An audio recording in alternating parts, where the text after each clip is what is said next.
This is part 2 of our tutorial on planning and preparing for your first ADGA National Show. So if you haven't yet, please go back and watch part 1 where I talk about how to pack for a national show, how to plan your year leading up to a national show, and so much more. And then come on back and find out here in part 2 what to expect at check-in, on show day, and how to prepare for going home. So let's talk about arrival day. The big hurdle to cross is that you will have to go through vet check. Every single trailer will have to go through vet check. This can be a very time-consuming process. So be prepared to be in line for a long time. We had packed lunches because we thought we might be in line for a couple of hours. This is when you get there and you get to the head of the line, they'll have you pull up. They will have handlers who actually bring out your animals one by one, and a veterinarian will check their tattoos, check it against your registration and your CVI, and then give that animal a pass or not. If they see anything even remotely suspicious, they will not let that animal in. They may even turn around your entire trailer load. So if your animal has any kind of abscess in any state, even if it's healing, they will automatically turn that animal away. We had an animal who looked like she had a little bit of a runny nose after just being in the car. They said, check her temp when you get in. Nobody else looks sick. So they let us through, and thankfully she just had a runny nose from the ride. She never got sick at the show, and neither did anybody else. But we did hear of someone who had a case of ringworm that was resolved, but that the animal still had some hair missing from it, and they actually turned away her entire trailer load. So imagine you did all that work, drove all that way, and spent all that money, and you get turned away. So don't bring any animal that is even slightly compromised. Don't bring an animal that has anything that looks even remotely suspicious, even if you know it's not truly a problem.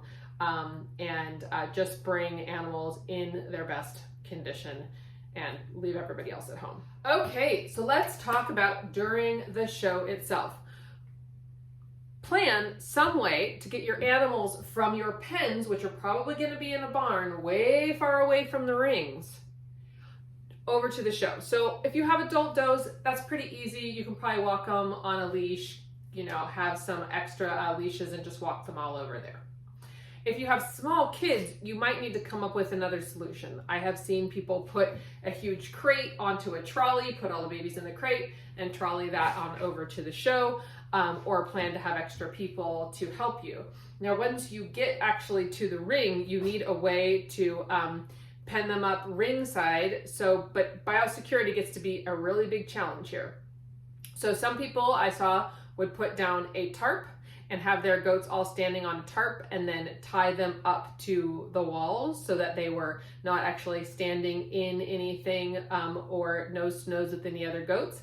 I saw some people bring actually temporary pens that they put up and then put down fresh shavings and put their animals in it. So again, they don't have any other contact with others. So strategize about that ahead of time, what you want to do, or make sure you have the proper ties or the proper tarp or whatever you want to do ringside for bringing your goats over. You need to bring over all the goats at once when you're doing senior does or junior does. You don't have time to go back and forth to your barn to get the other animals that you need. Also keep in mind that the classes at nationals may be significantly longer than what you've experienced at a local show. I show Nigerians and the classes easily last at least an hour each. So by the time we got to a doe who's over 5 years old, we've already been standing ringside for 5 hours. What that means is I would strongly suggest you bring over food and water for your goats. We went ahead and brought one of our hay bags and a bucket of water, and we went through all of it in the time that they were just waiting for their turn in the ring. I also suggest bringing baby wipes, not only for cleaning out goats' ears, but you will probably be washing your hands many times, even if it's just to give yourself a snack while you're waiting there for 5 hours. I do recommend bringing plenty of water and plenty of snacks or lunch, whatever you need, for while you are between classes or anything like that, because you won't be able to really go anywhere. You're going to be stuck and you're going to be there for a long time. What turned out to be definitely one of my saving graces was having helpers ringside. When I was in the ring showing a goat and I was in there for an hour, I could not pay attention remotely to what was happening to my goats that were still outside waiting for their turn in the ring. And I was very glad to have two different friends there who could watch those animals, make sure that nobody was touching them. I certainly saw animals get, not my animals, but other animals get loose, and make sure that they stay tethered up or don't strangle themselves in someone else's leash or something like that. So even if it's somebody who doesn't show goats, just having a friend or family member ringside to wait with your animals is a really good idea. So let's talk about going home. As you're cleaning up, you might start to just think about giving your goats some vitamin B complex before you hit the road. Some people proactively, especially if they're going to be traveling through states where you're going to be going through all kinds of different weather, humidity, giving them some antibiotics proactively. I cannot strongly recommend enough having a space prepared before you leave to quarantine your animals when you get home. We and everyone else I know going to nationals, who went to nationals this year, we're all still dealing with illness that came home with our goats that cropped up a few days later. I have even heard of some deaths following the national show. So as much and as long, honestly, as you can quarantine your animals, the better. I would say probably up to 2 weeks after you get home. So prepare in advance for that. And lastly, give yourself a grace period when you get home. It's kind of like taking finals, where as soon as you're done, your body goes, I know I got a little bit ill after I got home. Thankfully not too bad, but it has taken me an entire week to get cleaned up.